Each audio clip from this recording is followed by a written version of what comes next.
confesso que estava com algum receio, mas valeu bem a pena, porque é qualquer coisa de extraordinário. É uma experiência única e que eu recomendo vivamente, porque é de facto uma adrenalina incrível. Estar ali naquela altura toda, sentir a ponta a oscilar um pouco, estar enquadrado e olhar para baixo, ver o rio a passar por baixo de nós, é incrível, é incrível. Malta para libertar a atenção dos cabos e das catenárias. Ai, aqui vamos nós.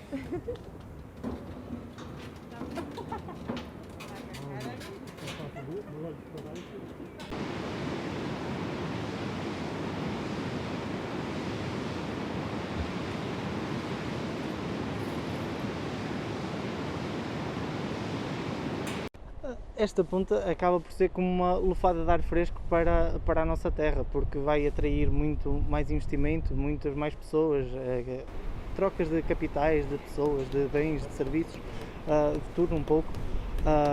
Tem crescido cá muitas empresas de animação turística, muitos alojamentos locais e, de certa forma, podemos dizer já que os passadiços, já um dos ex-libris do nosso município e até a ponte, trazem uma nova dinâmica à Aroca.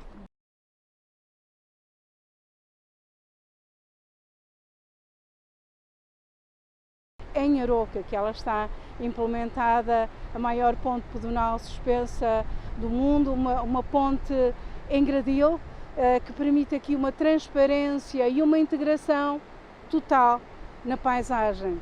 Estamos junto à garganta do Paiva, estamos rodeados de granitos.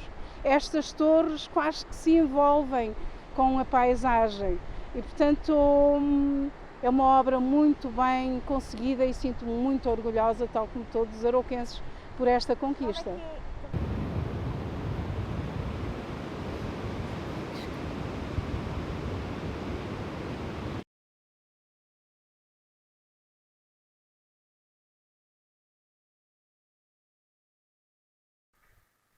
Estás como se nada fosse, mulher.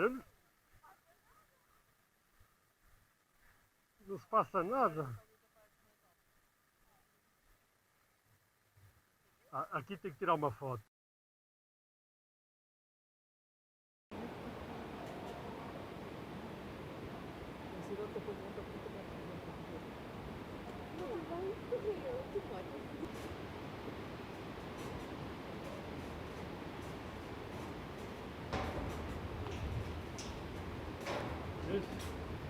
Não custa nadinha.